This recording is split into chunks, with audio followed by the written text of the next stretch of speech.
Hello नमस्कार, जय हिंद, वंदे मातरम। आप देख रहे हैं जियो न्यूज और हम आपके लिए लेकर आए हैं देश दुनिया की आपके राज्य शहर की सिलेक्टेड काम की फटाफट बड़ी खबरें। लेकिन उससे पहले यदि आपने हमारे चैनल को सब्सक्राइब नहीं किया है तो चैनल को सब्सक्राइब करके बेल नोटिफिकेशन ऑन करें और इस वीडियो को ज्यादा से ज्यादा लाइक और शेयर करें। बड़ी खबरें देखने से पहले आपके लिए आज का सवाल, कोलगेट किस देश की कंपनी है? Option A Bharat, option B Japan, option C America और ऑप्शन डी चीन। इस सवाल का जवाब हमें कमेंट करें और आप किस राज्य और शहर की ज्यादा खबरें देखना चाहते हैं हमें कमेंट करके बताएं ताकि हम आपके राज्य शहर की ज्यादा खबरें दिखा सकें। चलिए अब देखते हैं आज की फटाफट बड़ी खबरें। सुप्रीम कोर्ट मुफ्त योजनाओं से हुआ नाराज, कहा इनकी वजह से लोग काम नहीं कर रहे हैं। खबर है कि चुनाव से पहले राजनीतिक पार्टियों द्वारा मुफ्त योजनाओं के ऐलान पर सुप्रीम कोर्ट ने सख्त नाराजगी जाहिर की है। कोर्ट ने कहा है कि इससे लोगों की काम करने की इच्छा नहीं होगी क्योंकि उन्हें राशन और पैसे मुफ्त में ही मिलते रहेंगे। जस्टिस BR गवई और जस्टिस ऑगस्टीन जॉर्ज मसीह की पीठ ने शहरी इलाकों में बेघर लोगों के आश्रय से जुड़े हुई एक याचिका पर सुनवाई के दौरान ये टिप्पणी की है। कोर्ट ने कहा कि हमें यह कहते हुए खेद हो रहा है, लेकिन इन लोगों को मुख्य धारा के समाज का हिस्सा न बनाकर क्या हम परजीवियों का एक वर्ग नहीं बना रहे हैं? मुफ्त की चीजों के कारण जब चुनाव घोषित होते हैं तो लोग काम करने को तैयार नहीं होते। उन्हें बिना कोई काम किए मुफ्त राशन मिल रहा है। हम आपकी चिंता समझते हैं, लेकिन क्या बेहतर नहीं होगा कि इन्हें भी समाज की मुख्य धारा में शामिल किया जाए? कोर्ट में केंद्र सरकार की ओर से अटॉर्नी जनरल R वेंकट रमणी पेश हुए। उन्होंने कहा कि केंद्र सरकार शहरी इलाकों में गरीबी को मिटाने की प्रक्रिया को अंतिम रूप दे रही है। इसमें शहरी इलाकों में बेघर लोगों को आश्रय देने का भी प्रावधान होगा। इस पर कोर्ट ने उनसे कहा कि वे केंद्र सरकार से पूछकर ये स्पष्ट करें कि कितने दिन इस योजना को लागू किया जाएगा। कोर्ट ने मामले पर अगली सुनवाई 6 हफ्ते बाद निर्धारित की है। ये पहली बार नहीं है जब मुफ्त योजनाओं पर सुप्रीम कोर्ट ने केंद्र को घेरा है। पिछले साल सुप्रीम कोर्ट ने केंद्र सरकार और चुनाव आयोग को नोटिस भी जारी किया था। तब याचिकाकर्ता ने मांग की थी कि मुफ्त की योजनाओं को रिश्वत घोषित किया जाए और ऐसी योजनाओं पर फौरन रोक लगा देनी चाहिए। भाजपा नेता अश्विनी उपाध्याय ने भी इस मामले में याचिका दायर की है। वहीं पिछले साल अगस्त में एक याचिका पर सुनवाई के दौरान चुनाव आयोग ने कहा था कि मुफ्त की योजनाओं की परिभाषा सुप्रीम कोर्ट ही तय करे। योजनाओं पर पार्टियां क्या नीति अपनाती हैं और उसे नियंत्रित करना चुनाव आयोग के अधिकार में नहीं है। चुनाव से पहले ऐसे वादे करना और चुनाव के बाद उसे देना पार्टियों का नीतिगत फैसला होता है। इस बारे में नियम बनाए बिना कोई कार्रवाई करना चुनाव आयोग की शक्तियों का दुरुपयोग करना होगा। दक्षिण एशियाई देशों में सबसे भ्रष्ट देश है अफगानिस्तान, भूटान सबसे ईमानदार।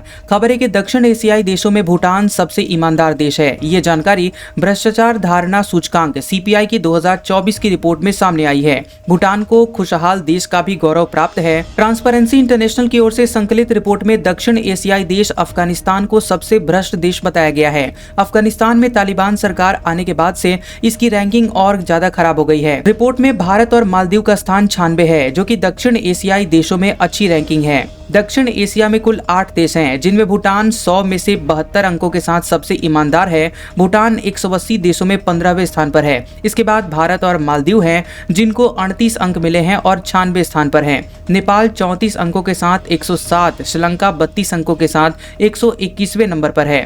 पाकिस्तान 27 अंकों के साथ 135वें, बांग्लादेश 23 अंकों के साथ 151 और अफगानिस्तान 17 अंकों के साथ 165 स्थान पर है। भारत के पड़ोसी देशों में शामिल चीन 43 अंकों के साथ 76वें नंबर पर है और इससे पता चलता है कि चीन की स्थिति भ्रष्टाचार के मामले में भारत से काफी अच्छी है। भारत पिछले वर्ष की तुलना में 3 पायदान नीचे आ गया है, जिससे पता चलता है कि उसकी हालात भ्रष्टाचार के मामले में खराब हुई है। और इससे पहले 2023 में भारत की रैंकिंग 93 थी, जबकि अब 96 हो गई है। म्यांमार 17 अंकों के साथ 168वें स्थान पर है।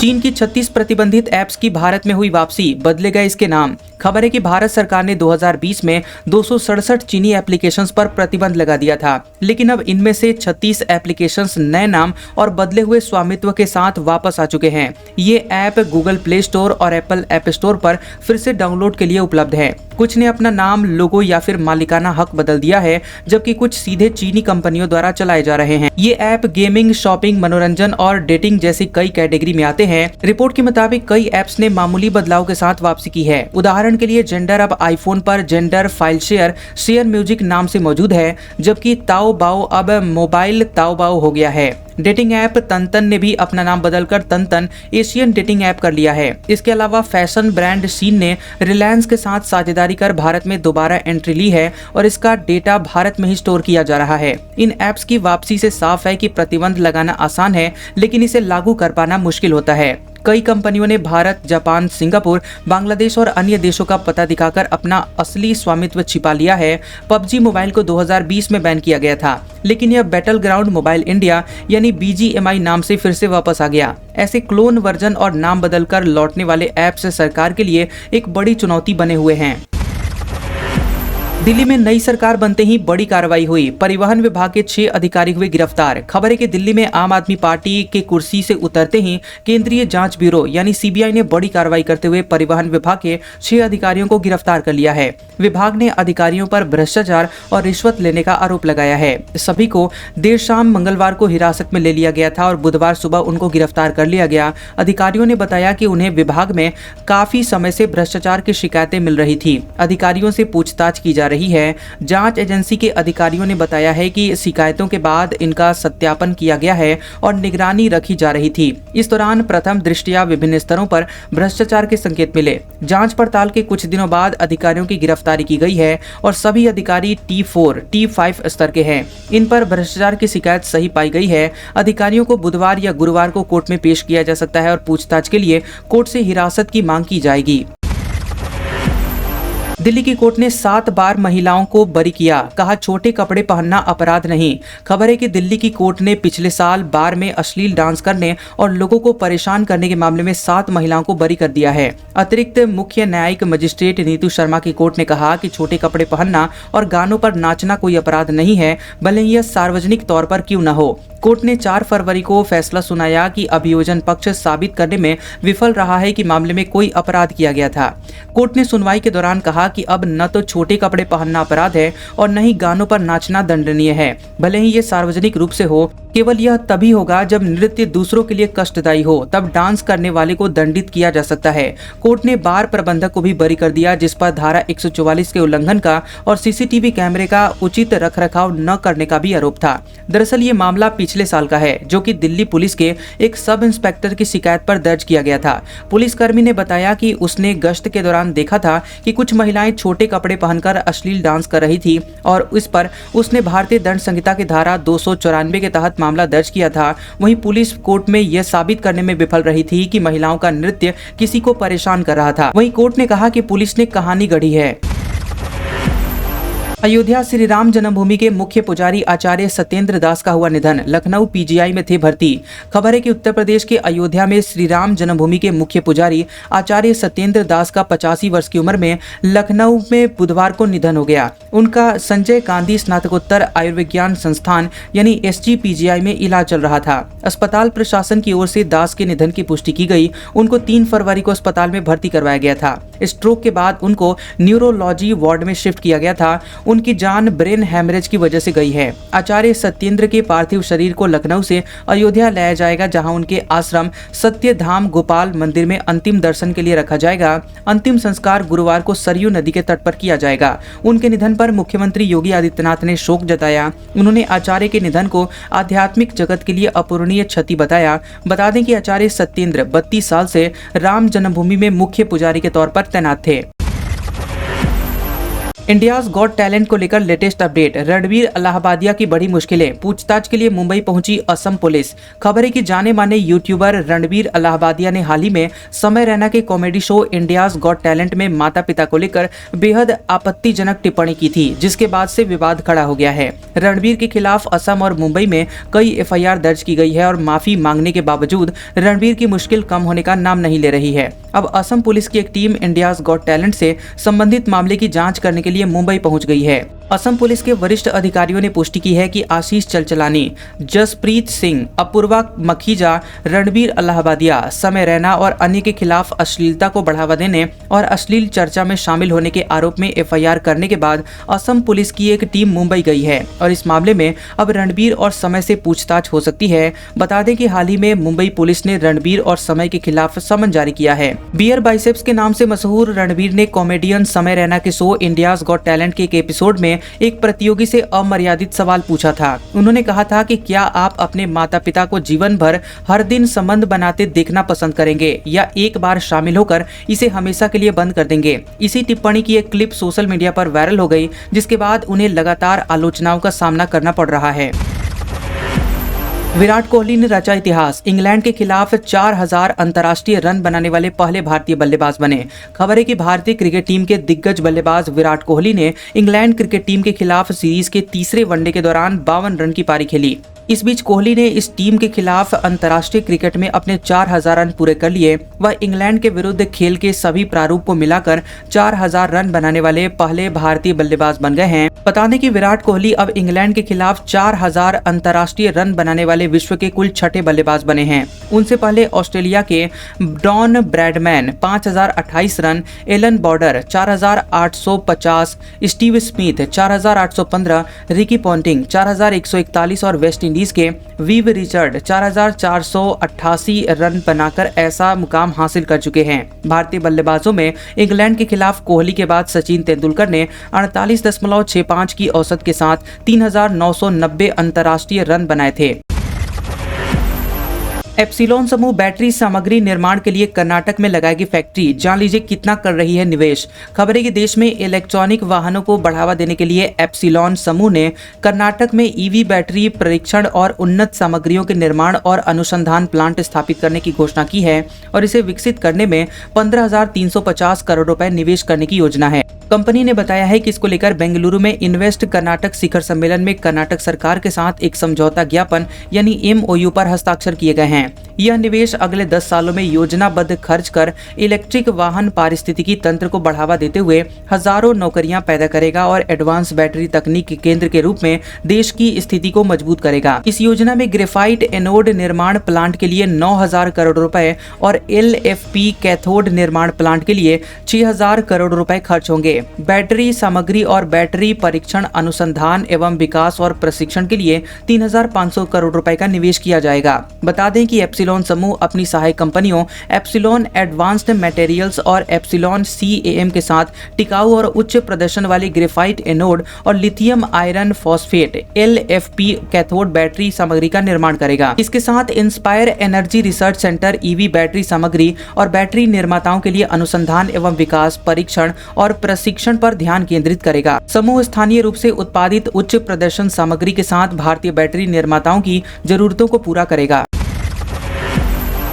XAI के कर्मचारी को देना पड़ गया इस्तीफा, ग्रोक 3 पर पोस्ट से हुआ विवाद। खबर है कि अरबपति एलन मस्क की आर्टिफिशियल इंटेलिजेंस कंपनी XAI के कर्मचारी बेंजामिन डी क्रैकर ने इस्तीफा दे दिया है। इसकी वजह उनकी एक पोस्ट बनी है जिसमें उन्होंने ग्रोक 3 के बारे में लिखा था। कंपनी ने उन्हें पोस्ट हटाने या नौकरी छोड़ने का विकल्प दिया, लेकिन उन्होंने इसे हटाने से इनकार कर दिया। बेंजामिन का कहना था कि उनकी पोस्ट में कोई गोपनीय जानकारी नहीं थी क्योंकि मस्क और XAI पहले ही इसके बारे में सार्वजनिक चर्चा कर चुके थे। बेंजामिन ने अपनी पोस्ट में AI मॉडलों की कोडिंग क्षमताओं की तुलना की थी। उन्होंने चैट GPT 01 प्रो को सबसे ऊपर रखा, जबकि ग्रोक 3 को तय किया जाना बाकी यानी TBD के रूप में दिखाया। उनकी सूची में क्लॉड 3.5, सोननेट, GPT 4o और जेमिनी 2.0 प्रो जैसे अन्य मॉडल भी शामिल थे। उनका कहना था कि यह सिर्फ उनकी निजी राय थी, लेकिन XAI ने इसे गोपनीय जानकारी मानते हुए हटाने को कहा, जो कि मांग अनुचित थी। इन्फोसिस के कर्मचारियों का 5 से 8% बढ़ सकता है वेतन, कंपनी इस महीने जारी करेगी पत्र। खबर है कि देश की प्रमुख IT कंपनी इन्फोसिस फरवरी के अंत तक अपने कर्मचारियों को वेतन वृद्धि पत्र जारी करेगी। रिपोर्ट के मुताबिक औसत वेतन वृद्धि 5 से 8% के बीच रहने की संभावना है, जो कि अप्रैल 2024 से प्रभावी होगी। कंपनी ने पदोन्नति पत्र भी बैचों में जारी करना शुरू कर दिया है। इन्फोसिस में 3,23,000 से अधिक कर्मचारी काम करते हैं और जनवरी 2025 से भारत में 6 से 8% वार्षिक वृद्धि वेतन शुरू होगी, जिसका दूसरा चरण अप्रैल में लागू किया जाएगा। IT कंपनियों को उम्मीद है कि अगले वित्त वर्ष में प्रौद्योगिकी बजट बढ़ेगा। इन्फोसिस के मुख्य वित्तीय अधिकारी CFO जयेश संकराजका ने कहा है कि भारत में वेतन वृद्धि 6 से 8% रहेगी, जबकि विदेशों में यह पहले की समीक्षा के अनुरूप ही होगी। कंपनियां डिजिटल बदलाव में निवेश बढ़ा रही हैं क्योंकि पिछले 2 वर्षों से विवेकाधीन खर्च रुका हुआ था। इन्फोसिस ने तीसरी तिमाही में बदलाव देखना शुरू कर दिया दिया, जिससे आगे वेतन सुधार की उम्मीद बढ़ी है। इन्फोसिस ने पिछले साल वेतन वृद्धि नवंबर 2023 में लागू की थी और चालू वित्त वर्ष की चौथी तिमाही तक इसे टाल दिया था। मुख्य कार्यकारी अधिकारी सीईओ सलील पारेख ने कहा है कि उच्च प्रदर्शन करने वालों को अधिक वेतन वृद्धि मिलेगी, जबकि अधिकांश कर्मचारियों को चौथी तिमाही में इसका लाभ मिलेगा। आईटी कंपनियां वैश्विक आर्थिक अनिश्चितताओं, क्लाइंट बजट में देरी और कमजोर विवेकाधीन खर्च के कारण वेतन वृद्धि में देरी कर रही थी। इंडियाज गॉट टैलेंट की 18 एपिसोड की अब हो रही है जांच, डिलीट हो सकते हैं विवादित शो। खबर है कि जाने माने स्टैंड अप कॉमेडियन समय रैना का comedy show India's got talent से जुड़ा हुआ विवाद गहराता जा रहा है। महाराष्ट्र साइबर सेल इस मामले की जांच कर रहा है। शो के हालिया एपिसोड में यूट्यूबर रणबीर अलाहाबादिया की अश्लील टिप्पणी के बाद अलग अलग राज्यों में इंडियाज गॉट टैलेंट से जुड़े हुए लोगों के खिलाफ मामले दर्ज किए गए हैं। इस मामले में अब समय की मुश्किल बढ़ती जा रही है। दरअसल महाराष्ट्र साइबर सेल ने यूट्यूब को इसके लिए पत्र लिखकर संज्ञान लिया है। बता दें कि इंडियाज गॉट टैलेंट के सभी 18 एपिसोड की जांच की जा रही है और इन एपिसोड्स में जितने लोग जज के रूप में शामिल हुए थे, उनमें से जितने लोगों ने अभद्र भाषा का इस्तेमाल किया, उनके खिलाफ भी कार्रवाई की जाएगी। दर्शक के रूप में आए लोगों के बयान गवाह के तौर पर दर्ज किए जाएंगे और साइबर सेल ने यूट्यूब के शो के उन एपिसोड्स को डिलीट करने के लिए कहा है जिसमें अभद्र भाषा का इस्तेमाल किया गया। संयुक्त राष्ट्र ने बांग्लादेश में हिंसा का जिम्मेदार शेख हसीना की सरकार को माना। खबर है कि संयुक्त राष्ट्र यानी यूनाइटेड नेशंस ने पिछले साल बांग्लादेश में विरोध प्रदर्शन के दौरान हुई हिंसा और हत्याओं के लिए पूर्व की शेख हसीना की सरकार को जिम्मेदार बताया है। यूएन ने कहा है कि उसके पास ये मानने के लिए उचित आधार है कि देश में मानवता के विरुद्ध हत्या, यातना, कारावास और अन्य अमानवीय कृत्य किए गए हैं। यूएन ने ये बात पिछले साल जुलाई और 15 अगस्त के बीच हुई घटनाओं की जांच से जुड़ी हुई रिपोर्ट के आधार पर कही है। खबरों के मुताबिक ये रिपोर्ट बांग्लादेश में मानवाधिकार जांचकर्ताओं और फॉरेंसिक विशेषज्ञों द्वारा पीड़ितों, गवाहों, विरोध नेताओं और कार्यकर्ताओं के साथ किए गए 230 से अधिक साक्षात्कारों पर आधारित है। रिपोर्ट में अनुमान लगाया गया है कि लगभग 1400 प्रदर्शनकारियों की गोली मारकर हत्या कर दी गई, जिसमें से 12 से 13% बच्चे शामिल थे। रिपोर्ट के मुताबिक मारे गए लोगों में से अधिकांश सुरक्षा बलों की गोली से मारे गए थे, जिससे मरने वालों की संख्या 1400 हो गई। रिपोर्ट में बताया गया है कि जांच में बांग्लादेशी सुरक्षा खुफिया सेवाएं और हसीना की अवामी लीग पार्टी के हिंसक तत्व भी प्रदर्शनकारियों पर हमले में कथित रूप से शामिल थे, क्योंकि सरकार सत्ता में बने रहने का प्रयास कर रही थी। इस दौरान सुरक्षा बलों ने नियते प्रदर्शनकारियों को जानबूझकर नजदीक से गोली मारी और उन्हें अपंग बना दिया, जबकि कईयों की जान चली गई। महिलाओं को दुष्कर्म की धमकी दी गई और बच्चों को प्रताड़ित किया गया।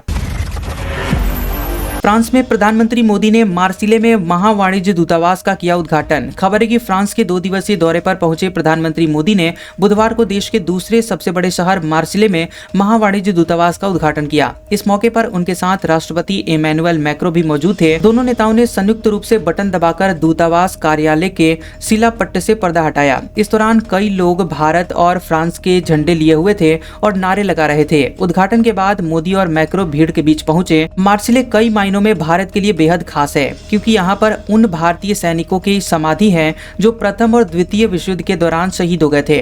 मार्सिले दक्षिणी फ्रांस में देश का दूसरा सबसे बड़ा शहर होने के साथ ही बंदरगाह भी हुए और जिससे व्यापार का बड़ा केंद्र है। मार्सिले भूमध्य सागर के तट पर भारत फ्रांस के लिए एक व्यापारिक गेटवे का काम करता है। यह भारत मध्य पूर्व यूरोप इकोनॉमिक कॉरिडोर के प्रमुख एंट्री पॉइंट में से एक है।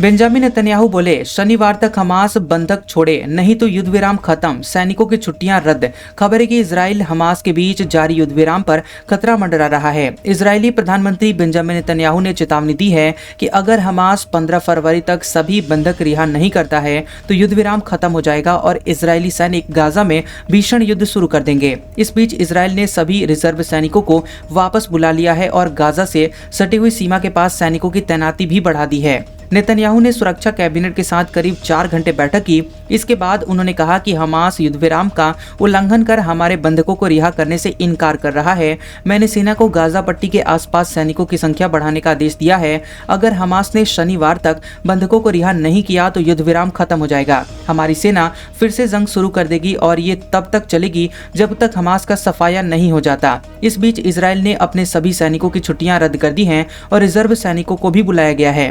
इजराइल ने कब्जे वाले वेस्ट बैंक में भी धरपकड़ तेज कर दी है। यहाँ के नूर शम्स और अरूब कैंप में इजरायली सैनिकों की हमास के लड़ाकों से झड़प हुई है। वहीं गाजा के स्वास्थ्य मंत्रालय ने कहा है कि बीते 24 घंटों में इजरायली हमलों में 1 शख्स की जान गई और 9 लोग घायल हुए हैं।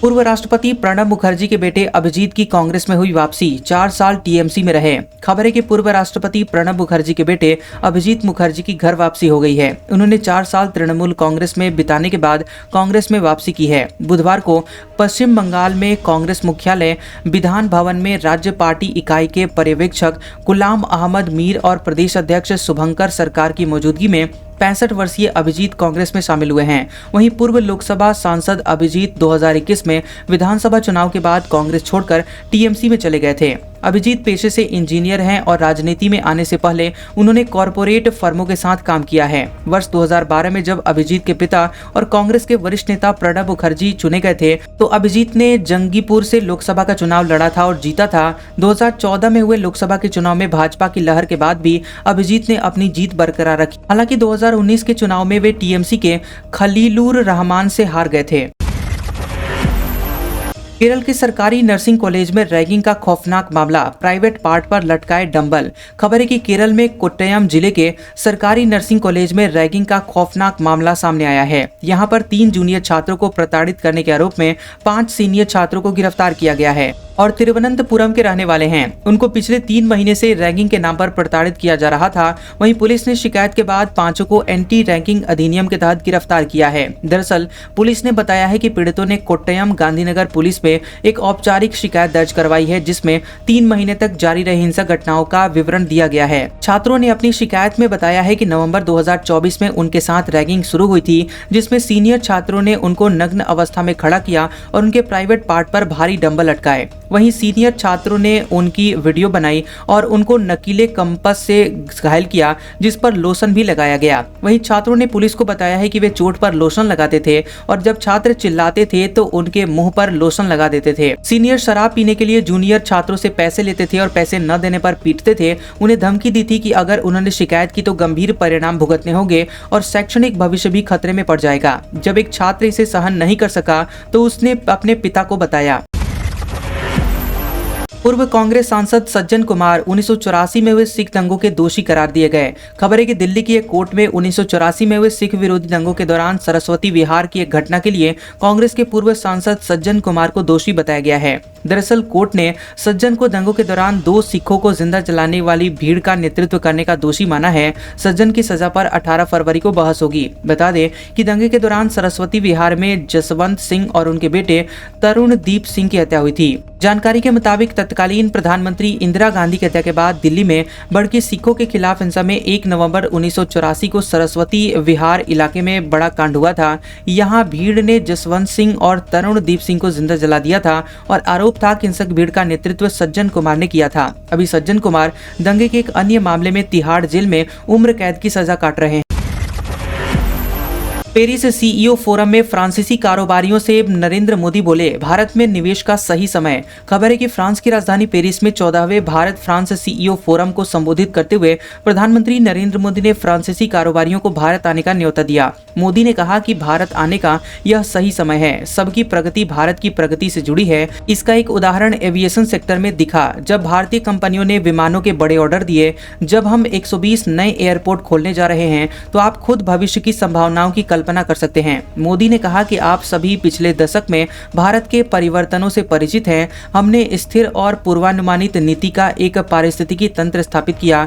भारत सुधार, प्रदर्शन और परिवर्तन को अपनाकर 5वीं सबसे बड़ी अर्थव्यवस्था है और सबसे तेजी से बढ़ती हुई प्रमुख अर्थव्यवस्था जल्द ही दुनिया की तीसरी सबसे बड़ी अर्थव्यवस्था बनने जा रही है। उन्होंने सीईओ फोरम की रिपोर्ट का स्वागत किया और भारत फ्रांस साझेदारी को मजबूत करने वाले नवाचार, सहयोग और उन्नति के मंत्र की सराहना की।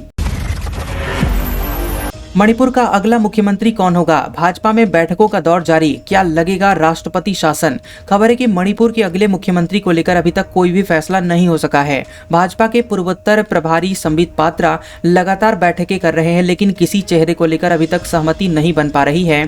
पात्रा बीते 2 दिनों से भाजपा विधायकों के अलावा राष्ट्रीय जनतांत्रिक गठबंधन यानी एनडीए की सहयोगी पार्टियों के साथ भी बैठकें कर रहे हैं। इसी बीच राज्य में राष्ट्रपति शासन लगने का खतरा भी मंडरा रहा है। रिपोर्ट्स के मुताबिक अगले मुख्यमंत्री के लिए 5 नामों पर चर्चा हो रही है। इनमें सत्यव्रत सिंह, राधेश्याम सिंह, मंत्री वाई खेमचंद सिंह, विश्वजीत सिंह और बसंत कुमार सिंह शामिल हैं। प्रभारी पात्रा ने इन सभी संभावित चेहरों से अलग अलग मुलाकात भी की है। वहीं मणिपुर के भाजपा विधायक सपाम केबा और के इबोमजा ने कहा है कि राज्य के नए मुख्यमंत्री के बारे में पार्टी नेतृत्व जल्द ही फैसला करेगा। संविधान के अनुच्छेद 174(1) के मुताबिक राज्यों की विधानसभा की 2 बैठकों के बीच में 6 महीने से ज्यादा का अंतर नहीं होना चाहिए। मणिपुर विधानसभा के संदर्भ में ये संवैधानिक समय सीमा खत्म हो रही है और विधानसभा सत्र 10 फरवरी से शुरू होने वाला था, लेकिन नहीं हो सका। अभी तक किसी ने सरकार बनाने का दावा भी पेश नहीं किया है। ऐसे में राष्ट्रपति शासन की संभावना बढ़ गई है।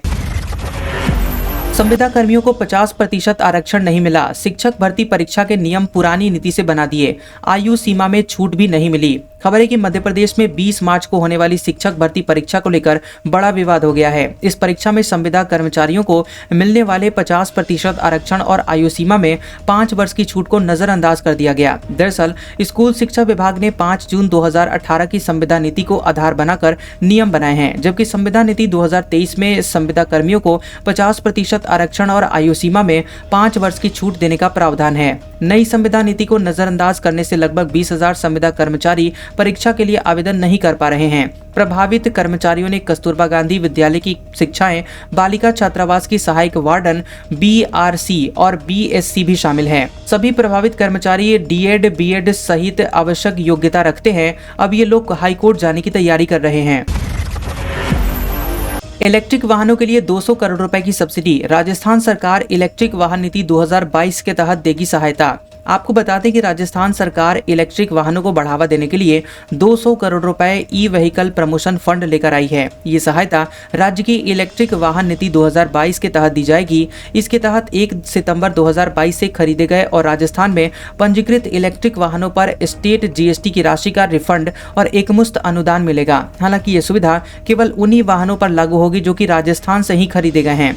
संयुक्त परिवहन आयुक्त जगदीश प्रसाद बैरवा ने बताया है कि अनुदान प्राप्त करने के लिए सबसे पहले वाहन निर्माता को FAME 2 के तहत विभागीय पोर्टल पर रजिस्ट्रेशन कराना होगा। इसके बाद विभाग की ओर से सत्यापन होगा और फिर वाहन निर्माता को अपने इलेक्ट्रिक मॉडल की जानकारी अपलोड करनी होगी। इसमें बैटरी का प्रकार जैसे कि लिथियम या आयन और उसकी क्षमता का विवरण शामिल होगा। सत्यापन के बाद वाहन खरीदने वालों को अनुदान के लिए आवेदन करने की अनुमति दी जाएगी। चलिए अब देखते हैं अगले 24 घंटे के दौरान क्या है देश भर की मौसम गतिविधियां। अगले 24 घंटों के दौरान उत्तर और पूर्वी भारत के मैदानी इलाकों में हवा की गति बढ़ जाएगी। दिल्ली एनसीआर में वायु प्रदूषण स्तर में सुधार होगा और प्रदूषकों में कमी आएगी। अरुणाचल प्रदेश में हल्की से मध्यम बारिश के साथ कुछ स्थानों पर भारी बारिश होने की संभावना है। सिक्किम, असम, मेघालय और नागालैंड के कुछ हिस्सों में हल्की से मध्यम बारिश हो सकती है। गिलगित बाल्टिस्तान, मुजफ्फराबाद, लद्दाख और जम्मू कश्मीर के ऊंचाई वाले क्षेत्रों में कहीं कहीं हल्की बारिश और बर्फबारी होने के आसार हैं। वहीं अगले 2-3 दिनों में उत्तर पश्चिम भारत में न्यूनतम तापमान में गिरावट की संभावना है। गुजरात, राजस्थान और महाराष्ट्र के कुछ हिस्सों में भी अगले 2-3 दिनों के दौरान न्यूनतम तापमान में धीरे धीरे गिरावट हो सकती है। आज का सुविचार: खुशियों को लोग बाहर ढूंढते हैं, लेकिन यह आपके अंदर ही होती है। खुशी आपके संतुष्टता पर निर्भर करती है। यदि आप संतुष्ट हैं तो आप खुश हैं, वरना आप तमाम दौलत हासिल कर लें, आप संतुष्ट नहीं हैं तो आप खुश कभी भी नहीं हो सकते। कैसा लगा ये वीडियो हमें कमेंट सेक्शन में जरूर बताएं। वीडियो पसंद आया हो तो वीडियो को लाइक और शेयर करें और ऐसी इंटरेस्टिंग वीडियोस देखने के लिए हमारे चैनल जियोबी न्यूज को सब्सक्राइब करें और बेल आइकॉन को दबाएं। और हमारे ओल्ड और लेटेस्ट वीडियोस देखने के लिए हमारे प्लेलिस्ट और कम्युनिटी टैब को जरूर चेक करें। तो मिलते हैं अगले वीडियो में, तब तक के लिए आपका शुक्रिया।